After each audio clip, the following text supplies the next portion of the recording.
Aquí, hermanos, no existe el frío, no existe el hambre, solo el emperador y el deber.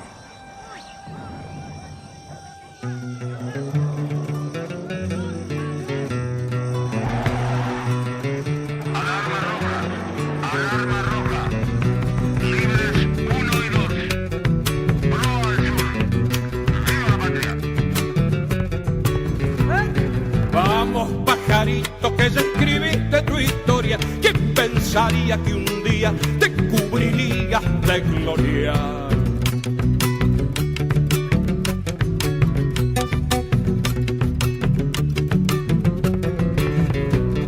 Guapeando en el aire al invasor lo frenaste, otro salvaje del cielo sorprendiste con coraje.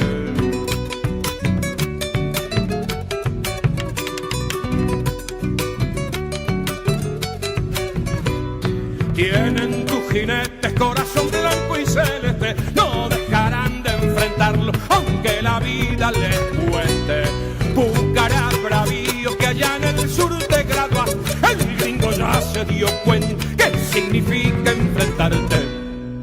Bienvenidos sean a un nuevo video de Fanhammer 40.000. En este video hablaremos de los granaderos Sargenta, los orgullosos de plata.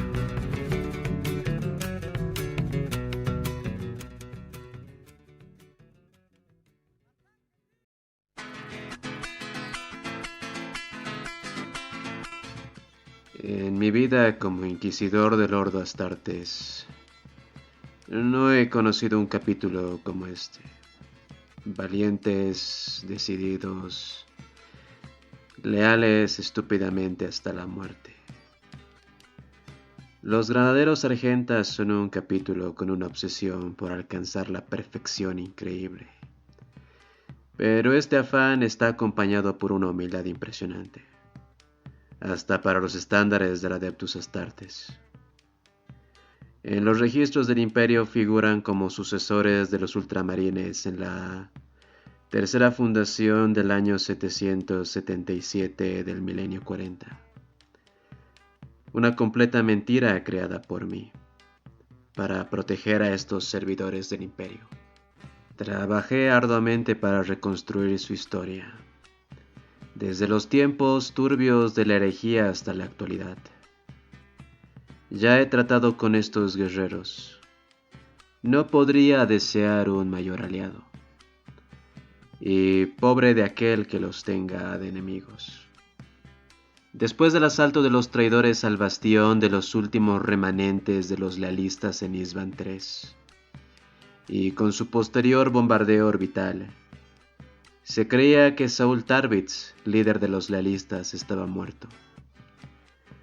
Aquel fue un grave error, y por lo que se sabe en los registros antiguos, Tarvitz tuvo un plan de contingencia en caso de ser bombardeado.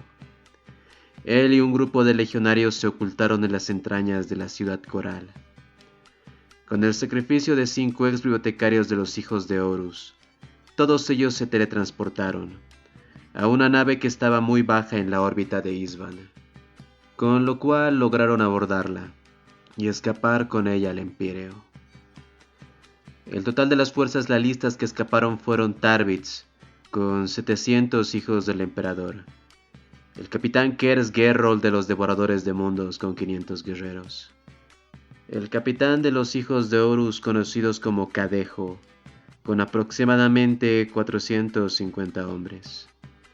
Y a esto tenemos que sumar el apoyo del Primus Medicae de la Guardia de la Muerte Azaroth, que tenía una fuerza considerable de 800 hombres, con apoyo de varios legionarios lealistas del resto de las mismas, que hace meses logró tomar otra nave y escapar del planeta con un cargamento considerable de semillas genéticas.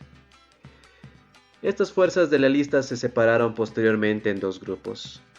Tarvitz y Gerrold continuaron juntos, mientras que Azaroth y Cadejo se fueron por el otro lado, no sin antes repartir todas las semillas genéticas correspondientes a cada fuerza, con un apotecario para que se supervisara el proceso de inducción de nuevos hermanos.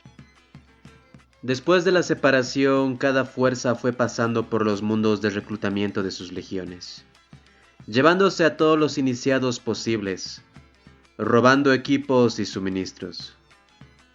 Geralt y Tarbitz al final se separaron. El Devorador de Mundos y sus fuerzas de ya unos 1300 guerreros se fueron para dar apoyo a la fuerza cruzada de Alexis Pollux, mientras que Tarbitz y sus fuerzas de alrededor 1400 efectivos decidieron buscar una nueva base de operaciones, un mundo al cual llamar hogar. En esta parte de la historia, Tarbitz y sus guerreros desaparecen de la herejía, para solo ser vistos al pasar por el subsector Hispanicus, pasando por el sector Andina, y antes de llegar al sector Argentum Prime. Y bueno, hablaremos del sector Argentum. Es un sector autosuficiente en bastantes sentidos.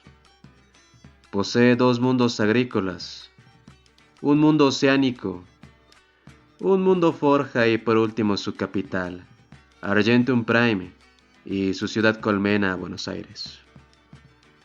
Durante los tiempos de la herejía el sector estaba incomunicado. Solo el planeta de Tierra Ignis, o llamada por los locales como Tierra del Fuego, permanecía leal.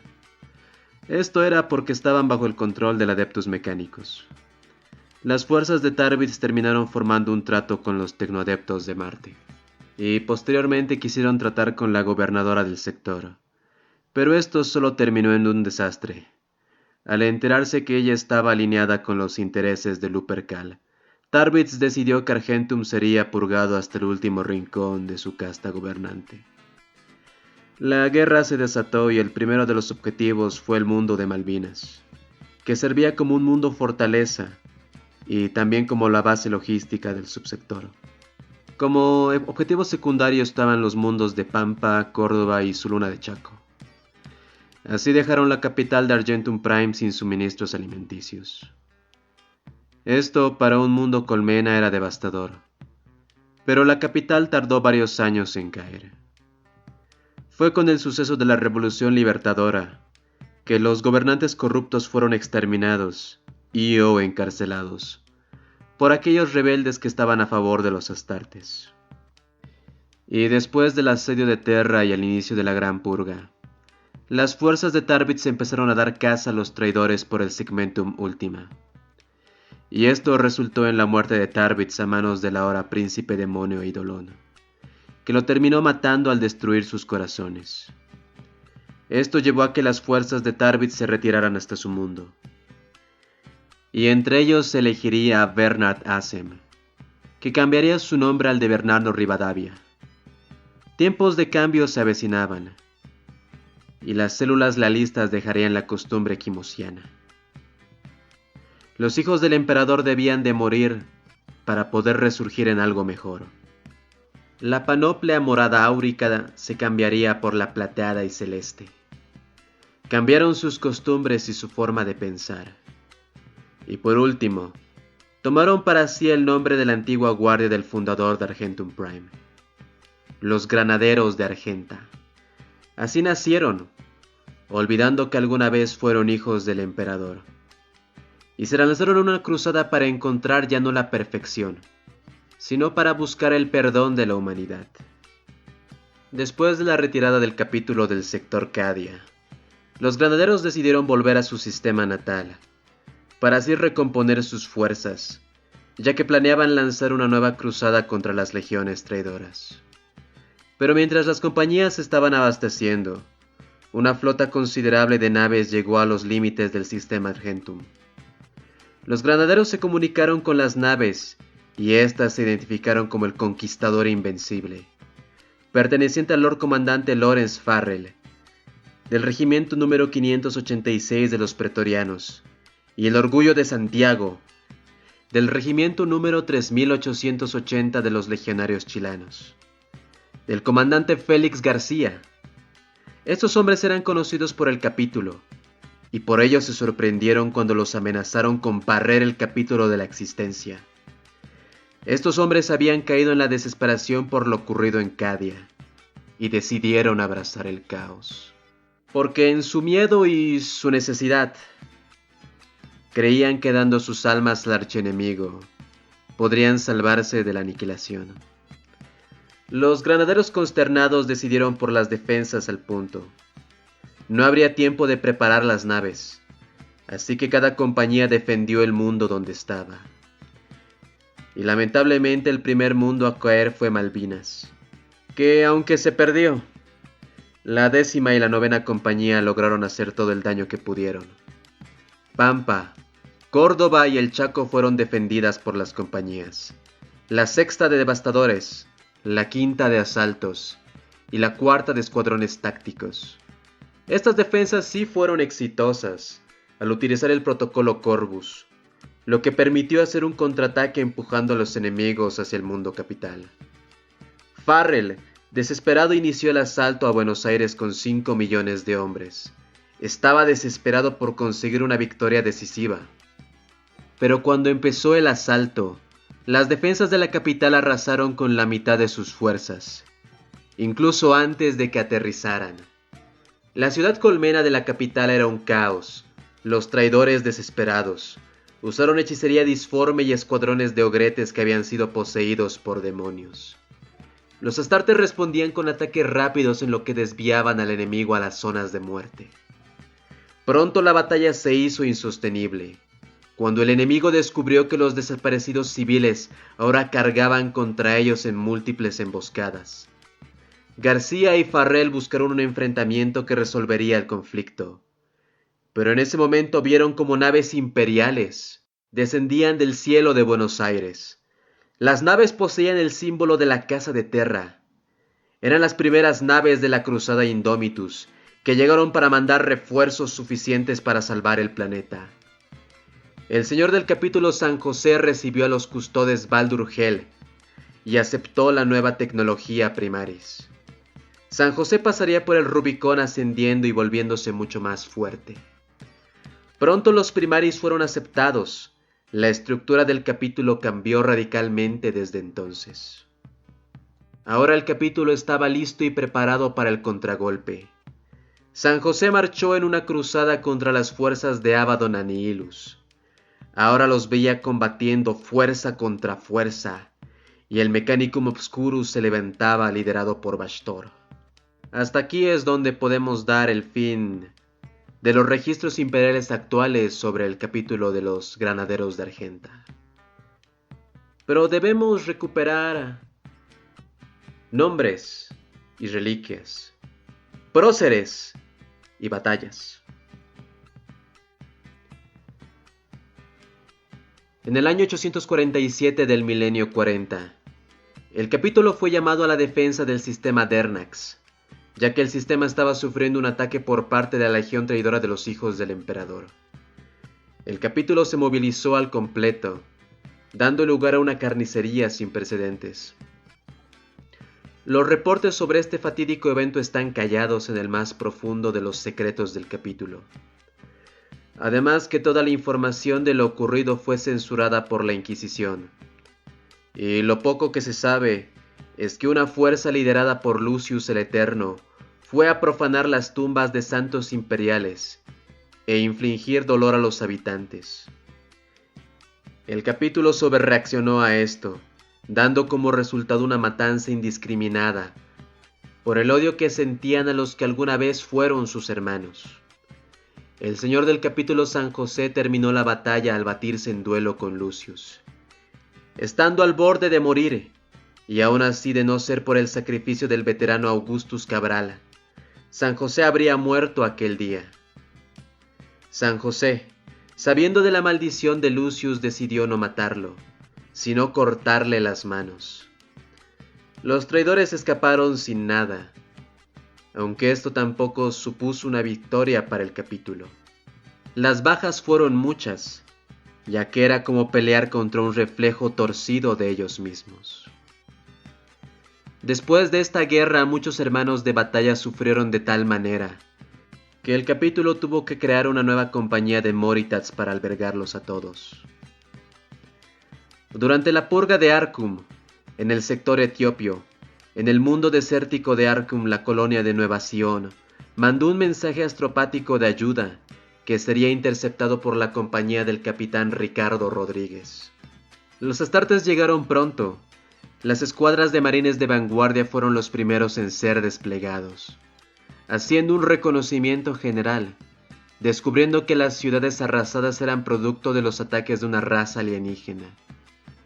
Todo este tiempo los verdaderos dueños de Arkham habían vivido bajo la superficie, seres humanoides con rasgos insectoides, 4 brazos y 2 de estos terminando en guadañas óseas, atados a la voluntad de su mente Gestalt. Los granaderos entraron en los túneles y llevaron la guerra contra la alienígena, destruyendo sus colmenas y llenando los pasadizos con sangre y vísceras. Buena parte de los guerreros del Capitán Ricardo murieron o desaparecieron, pero Arkham fue purgado y ahora sus gentes podrían dormir por la noche. Y en honor a esta victoria, la compañía tomó el símbolo de las guadañas de estos alienígenas como un recuerdo de todos los que perdieron la vida en el conflicto. La más remarcable y tal vez la que dejó una mayor cicatriz para los granaderos: la batalla de Malvinas. El capitán Seinelli, junto con el sumo reclusiarca Eugenio Leiva y la eternidad de la 10ª y 9ª compañías, tomaron la mejor posición que pudieron para defender el planeta, que estaba dedicado al entrenamiento de nuevos reclutas. Resistiendo los embates de la artillería de las naves y el uso de psíquicos y díscolos y demonios, los traidores fueron avanzando hasta acorralar al capítulo entre las diferentes montañas del planeta. Todo terminó cuando unos pocos escaparon después de la defensa del puerto Argentum. Hombres jóvenes y unos pocos astartes dieron su vida, con tal de defender lo que era suyo. Y hasta el día de hoy sus estatuas pueden verse, y aunque muertos siguen en la memoria del capítulo. La Guerra de los 3 Aliados fue un evento bastante bochornoso. Y durante una campaña no identificada hubo una disputa entre el capítulo de los Chacares Negros y el regimiento de los Dragones Araguayos, que desembocó en un estallido estúpido de violencia. Los granaderos y el convento de la Serpiente Amazonia intentaron todo, pero nada sirvió realmente. Se cree que una escuadra de los Chacares abrió fuego contra los dragones, y sin saber terminaron matando a 5 hermanos de los granaderos Argenta. El conflicto escaló y terminó muy rápido. Siendo una pelea de 3 contra 1, los Chacares se retiraron de la campaña casi diezmados, solo quedando 3 compañías y nada más.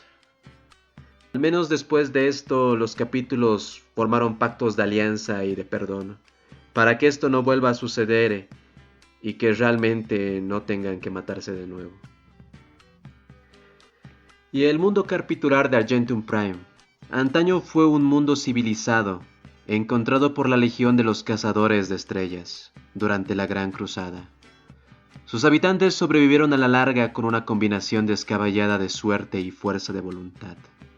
Llegaron a ser muy ricos debido a la explotación de sus recursos de plata, llegando a grandes tratos con el mecánico, expandiendo su influencia en los demás mundos del sistema y logrando consolidar una hegemonía propia durante muchos años. Cuando el imperio llegó, encontraron una civilización que comprendió rápido los ideales de la Gran Cruzada, y sin tampoco mencionar lo lucrativo que sería para ellos comerciar con el ahora floreciente imperio. Los rioplatenses, como se hacían llamar, eran difíciles de describir. Tenían la resistencia de las antiguas casas nobles y veras de Terra, con el orgullo y la unión familiar de los Romani. Y realmente su gótico bajo era una mezcla extraña de todos los idiomas que habían tenido en Terra, más las modificaciones que habían tenido en el mismo sector. Para ellos los humanos valían lo mismo, estuviesen donde estuviesen y la forma que tuvieran. Sean guardias imperiales, astartes o incluso los mismos custodes. En un pictograma antiguo se ve a una mujer ofreciéndole un mate a un custode. No tenemos los registros actuales, ya que durante la herejía se perdieron y se quemaron. Pero eso se cuenta y son relatos de la humildad de los granaderos de Argenta. Pampa es un mundo con un único supercontinente, dividido por 2 ríos torrenciales. Su gente son agricultores veteranos, capaces de hacer rendir hasta el trozo de suelo más infértil. Y las Malvinas. Fue un continente oceánico que principalmente se dedicó a la pesca y la exportación de agua a los diferentes mundos. Y siendo la mayoría de su gente estoicos marineros y creadores de Dargax, una especie alienígena similar a las ovejas de la antigua Terra. Terra Ignis, un mundo forja del Mechanicus de Marte, siendo su principal función el ensamblaje y la creación total de tanto servoarmaduras como piezas, aunque no todas en total, de caballeros imperiales. Era un mundo frío que destacaba por sus grandes ciudades horno. Córdoba y la Luna de Chaco también eran mundos agrícolas más centrados en la ganadería, y tenían una industria a menor escala relativa al siglo 30, hasta el punto que se podía reconsiderar como un pequeño mundo forja menor, uno chiquito. Hablaremos de la doctrina de los granaderos, la cual consiste en una guerra rápida y bien planificada, usando la primera compañía para recaudar información vital, y con una buena vanguardia hacían honor a lo que tal vez fueron los hijos del emperador en algún momento. Y hay un dicho en el capítulo que dice: rápido y perfecto es lo que solemos hacer. También han adaptado diferentes métodos para ocasiones especiales, aprendiendo de los demás capítulos diferentes doctrinas, las cuales se utilizan en forma de protocolos que son practicados y entrenados todo el tiempo. Y tal es así con los protocolos Khan, que implican ataques rápidos con uso intensivo de aeronaves y motos de combate. Los protocolos Corvus, que utilizan tácticas de guerra urbana y sabotaje, y algunas tácticas del terror. El protocolo Deathfire, que es un protocolo de purificación en caso de infestaciones alienígenas o zombies de la plaga. También hay otros protocolos que son desconocidos y que pocas veces se han utilizado en combate, como el Last Battle, que es un protocolo de defensa masivo, que se utiliza cuando se enfrentan contra los tiránidos. Los protocolos Ferrus y Vidia, que son protocolos secretos. Y hablaremos de los campeones del capítulo, los emisarios, que son hermanos de batalla enviados a servir en otros capítulos del Adeptus Astartes. Algo como la Death Watch, pero inverso, para que se formen lazos de amistad y alianza con otros capítulos, y también para aprender de su idiosincrasia. Aprendieron nuevas doctrinas de combate para adoptar y perfeccionar, y después que un emisario vuelve, ya sea vivo o muerto, es condecorado con los máximos honores. Entre los más reconocidos estarían Lautaro Santa, el Ángel de Plata, representante de los granaderos en el capítulo de los Ángeles Sangrientos, sirviendo con honor hasta casi morir en la defensa de Baal contra la flota enjambre. El segundo sería Astor Macera, apodado como el Halcón de Guerra, que es el representante de los granaderos en el capítulo de la Guardia del Cuervo. También hizo otro servicio en el capítulo de los Raptores, y es conocido por ser un estratega y francotirador excepcional. Actualmente atravesó el Rubicón Primaris para dirigir el nuevo cuerpo de marines de vanguardia.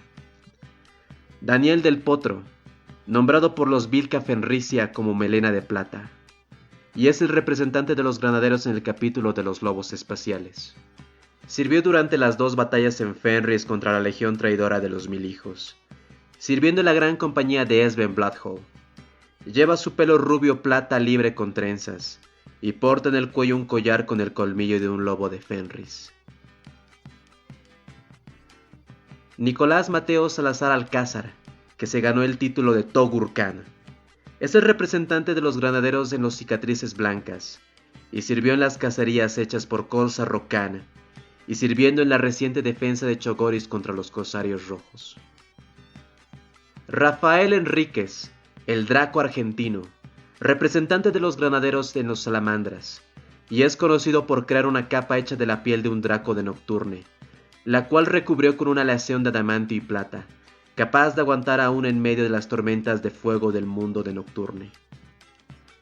Saúl Corbeto, el Mano de Plata, representante de los granaderos en su mayor aliado hasta el momento, los Grandes Manos de Hierro, siendo reconocido como hermano de batalla dentro de todas las grandes compañías. Enzo Matías Villa Romero, conocido como la Espada Guardián, es el representante de los granaderos en La Roca, la base de los Ángeles Oscuros, y fue amigo de Asmodai, aunque nadie se lo crea. Y ha ayudado a atrapar a algunos ángeles en secreto, y Asmodai comprende lo que es tener un capítulo manchado, si es que ustedes me entienden. Santiago Cruz, apodado por los Puños Imperiales y los Templarios Negros como el Templario Argenta, sirvió tanto con los Puños Imperiales en la Compañía del Cuarto Muro, como también en la Cruzada del Hierro Sagrado de los Templarios Negros, en la campaña contra la raza Seno de Sargath. Rubén Darío, el Cuervo Fenicio, fue representante de los granaderos en el capítulo de los Cuervos Sangrientos, y cercano amigo de Azaraya Vidia. Daniel Monzón, el Toro de Escarlata, es el representante de los granaderos en el capítulo de los Minotauros. Es temido, pues uno de los marines espaciales que mejor sabe combatir con los de su propia especie. El reclutamiento de los granaderos de Argenta toma sus reclutas de los diferentes mundos de su sistema natal. Y si en algo se caracteriza el reclutamiento de los granaderos de Argentia, es que es brutal y sumamente detallista. Cada prueba está hecha para eliminar la imperfección, y así como un gran cernidor, quedarse con pero que muy pocos candidatos. Y poco le importa al capítulo el origen de sus guerreros, siempre que estos estén dispuestos a llegar a la perfección o morir intentándolo. Cuando un granadero argenta no entrena, su cuerpo está entrenando la mente. Los hermanos usan las palabras también como el Volter, y así protegen sus argumentos como si defendieran sus posiciones. Y muy difícilmente se puede hacer que un granadero de Argenta cambie de opinión por pedido. Son testarudos y lanzarán 10.000 blasfemias a quien intente desafiarlos, algo que comparten con las manos de hierro y la estirpe de Dorn. El capítulo posee una antigua PCE con la que lograron crear un nuevo tipo de modelo de Volter, el FAL, que es un modelo mucho más largo, con unos cargadores de más capacidad y con culatas plegables para mantener sus resistencias. Han llegado a ser de mucha importancia para ellos tanto como para el Mechanicum. Y además han poseído en los últimos años una forma de transformarlos en rifles de francotirador. Y para terminar quería hablar de un personaje que me ha parecido bastante interesante en el documento. El capitán Ismael Poltronieri. A pesar de sus orígenes humildes y siendo prácticamente un analfabeta, mostró grandes cualidades físicas y un valor sin igual. Y por estas únicas razones pasó a duras penas la selección para ser parte del capítulo. Su arma favorita es la inseparable Volter pesada, la cual tiene grabada el nombre de Omnibus Fratibus, que hasta el día de hoy usa para escupir muerte e insultos a sus enemigos. Su mayor acto fue en el mundo de Erquius 7, cuando salvó un batallón de la Guardia Imperial con su Volter pesado diciéndoles lo siguiente: Váyanse, ustedes tienen una familia que los espera, yo no tengo a nadie. Corran, hombres, que sus hijos los necesitan. Este extracto fue antes de detener él solo a una horda de enemigos, usándose a él mismo como distracción. Fue este logro lo que lo elevó a hermano de batalla. La batalla fue horrible y encarnizada. Muchos de los astartes de su compañía habían dejado el planeta, y asimismo los guardias imperiales lo hicieron con sus hijos y familiares de la ciudad de Escolmena. Solamente él quedó en una isla que servía como templo para hermanas de batalla. Y en el monte de las dos hermanas del Volter fue donde él se defendió contra una horda de cultistas de Khorne. Cuando las señales disformes desaparecieron del planeta, el capítulo y la Guardia Imperial volvió para recuperar lo que podía salvarse, encontrándose a Poltronieri tomando mate y sentado, viéndolos sonriendo y diciéndoles al final: sabía que regresarían por mí.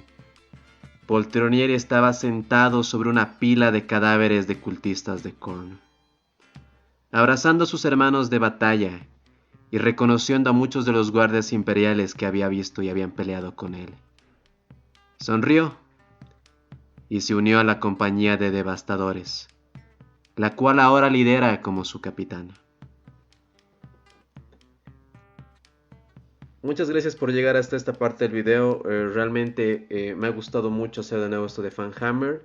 Y este es el primer Fanhammer que he hecho con la colaboración de un suscriptor. Muchas gracias al Morador del Abismo por compartirme el documento que has escrito sobre los granaderos de Argenta, los granaderos de plata, como les digo yo. Es muy bonito y ha quedado increíble. Sé que no lo he leído en su totalidad, pero es bastante lore. Es mucho texto y tengo que leerlo, pero estas son las cosas que más me han gustado del texto. Mil gracias por el apoyo. Y para los que están viendo este video, si ustedes también quieren compartirme sus capítulos para que yo los suba, voy a dejar mi correo en la caja de comentarios y también el link para el canal de Discord. Ahí pueden subir en la pestaña de sugerencias sus documentos. Voy a estar... Bueno, no exijo tampoco demasiado para los que suban. Que tengan historia, esquema del capítulo. Si tienen algún dibujito que me puedan hacer, también apoya, pero que me den los colores de la armadura, la historia, alguna que otra batalla y algún que otro personaje. Para mí basta y sobra. Un saludo hasta las personas de Argentina que son mis vecinas. Yo soy boliviano. Me ha encantado hablar de esto. En algún momento yo también voy a traer un capítulo creado por mí al canal. Y sin nada más que decirles, muchas gracias. El emperador protege.